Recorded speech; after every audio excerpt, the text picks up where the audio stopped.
Souvenirs d'enfance, poussière et magie. Bonjour à toutes et à tous.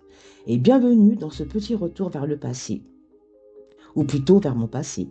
Oui, parce qu'enfant, je ne comprenais pas tout, loin de là. Je regardais la ville autour de moi et j'avais l'impression que le monde vibrait au rythme des sirènes, des mises à l'eau des grands bateaux et du cliquetis des vélos des ouvriers rentrant du chantier naval de la Seine-sur-Mer. Mon univers, c'était cette foule joyeuse et bruyante. Et surtout cette école, pas n'importe laquelle, l'école Martini. Ah, l'école Martini, c'était un peu comme un château magique à moi. Oui, un château, avec des professeurs qui ressemblaient parfois à des sorciers sévères. Et la cour était un terrain d'aventure sans fin. Avec mes amis, nous jouions aux billes. Bon, je vous avoue que quand on est une petite fille, on ne piche pas tout de suite la portée de ces moments-là. La nostalgie, c'est surtout une histoire de souvenirs qui grandit avec nous. Un jour, en 1976 exactement, j'avais 13 ans précisément, la vieille école a disparu, rasant le passé sous un parking immense qui peut accueillir 400 voitures. Oui, 400 voitures. Plutôt qu'une salle de classe, on avait un tapis de bitume. Charmant, n'est-ce pas? Je vous le dis, ça fait bizarre.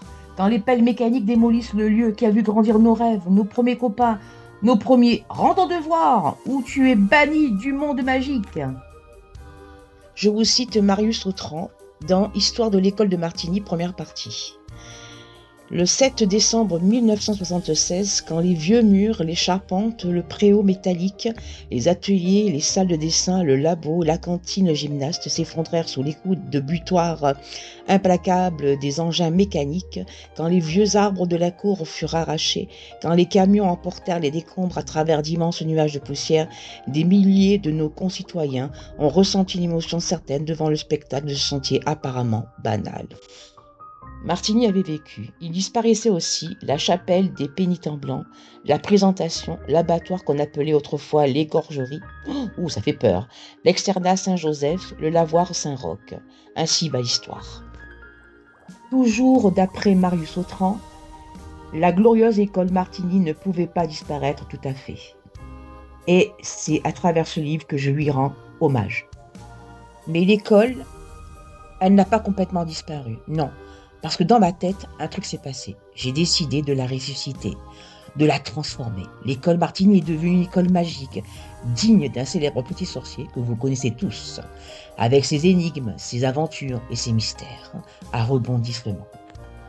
Ici, nos jeunes élèves cherchent des boucliers magiques pour suivre des secrets du temps et surtout essaient de sauver leur école et la ville tout autour d'un mal ancien.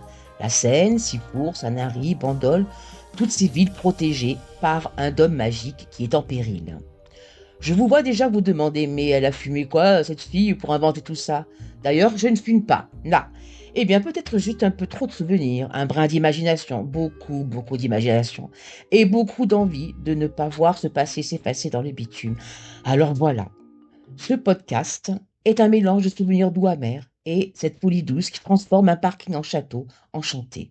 Si vous avez envie, je vous emmène dans ce monde où l'enfance et la magie se mêlent, où les pierres parlent encore à ceux qui savent écouter. Merci. Merci.